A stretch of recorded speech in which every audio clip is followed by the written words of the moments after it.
আমার মনে হয়েছে যাদের ওএমআর ঠিক আছে তারা যদি ন্যাচারাল জাস্টিস চেয়ে ইন্ডিভিজুয়ালি সুপ্রিম কোর্টে আবেদন করেন, নিশ্চয়ই মহামান্য উচ্চতর আদালত মানবিক এবং সহানুভূতির দিক থেকে এই 9 বছর পরে তাদের পরীক্ষায় বসে নতুন করে উত্তীর্ণ হওয়া অনেক সমস্যার মধ্যে পড়তে পারে। তাই যোগ্যদের ক্ষেত্রে আমার এটা পরামর্শ তাদের একজন শহীদ হিসাবে, কারণ এই ঘটনা ঘটতে যাচ্ছে জেনেই শুভেন্দু অধিকারী এবং আমার 15 জন এমএলএ সাথী 30 ডিসেম্বর এসএসসি সচিবকে বলেছিলাম আপনি যোগ্য অযোগ্য বাছাই করুন, কারণ আমি জানতাম মমতা ব্যানার্জি করবে না, কারণ তিনি তার ভাইপোকে দিয়ে 700 কোটি টাকা তুলেছেন চাকরি বিক্রি করে।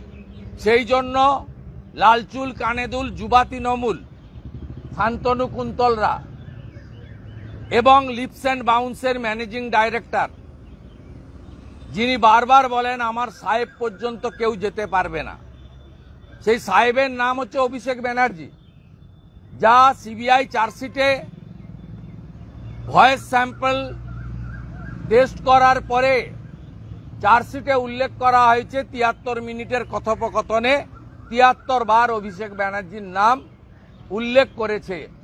কালীঘাটের কাকু লিপস অ্যান্ড বাউন্স, যার ডাইরেক্টরের নাম শ্রী অমিত ব্যানার্জি, মমতা ব্যানার্জির দাদা, যার ডাইরেক্টরের নাম শ্রীমতী লতা ব্যানার্জি, অমিত ব্যানার্জির সহধর্মিণী, যার ডাইরেক্টরের নাম রুচিরা ব্যানার্জি নারোলা, তিনি কার সহধর্মিণী সবাই জানেন, এবং যে লিপস অ্যান্ড বাউন্সের চেক পাওয়ার এখনো অভিষেক ব্যানার্জির কাছে আছে।